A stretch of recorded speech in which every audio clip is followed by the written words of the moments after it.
Je partage une citation du philosophe Lao Tzu qui dit « Si vous ne changez pas de direction, il se peut que vous allez aboutir là où vous dirigez. » Souvent, on se retrouve dans des situations difficiles, épineuses, alors que la situation aurait été prévisible si on avait pris un pas de recul pour voir où est-ce que cette situation va nous mener si on ne change pas de cap.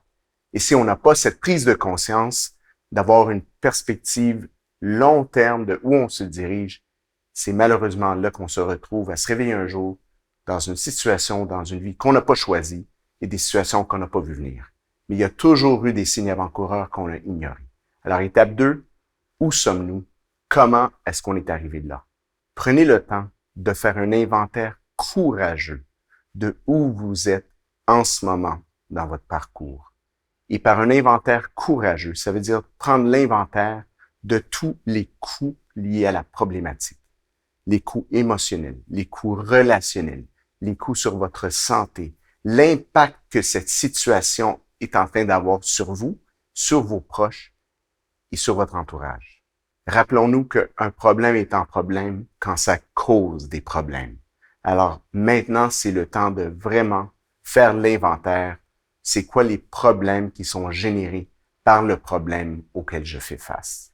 La deuxième partie, maintenant que je sais exactement où je suis et exactement où j'aimerais aller, je fais un pas vers l'arrière et je me demande comment j'ai fait pour me rendre là. Quels ont été les premiers signes que j'ai ignorés? Si on avait joué au petit jeu qu'on a tous joué quand on était petit pour connecter les petits points, mais si je recule en arrière quelques années et je recule un peu plus proche, il y a 5 ans, il y a 3 ans, il y a 2 ans, et je connecte tous les petits pointillés, est-ce que la situation dans laquelle je me trouve aujourd'hui était prévisible auparavant, mais en plus était peut-être inévitable?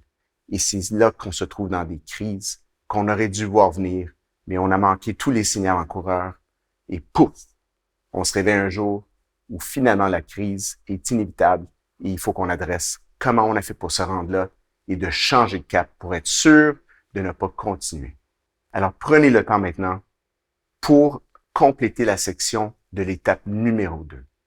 Où suis-je? Comment j'ai fait pour me rendre là? Faites un inventaire courageux selon l'impact de la situation dans toutes les facettes de votre vie et pas juste votre vie. L'impact de la situation sur vos proches, sur votre entourage, l'impact financier, émotionnel, professionnel. Prenez le temps vraiment de faire un inventaire courageux et de voir comment on aurait pu au moins voir cette situation émerger longtemps avant de faire face à une crise qu'on aurait peut-être pu éviter.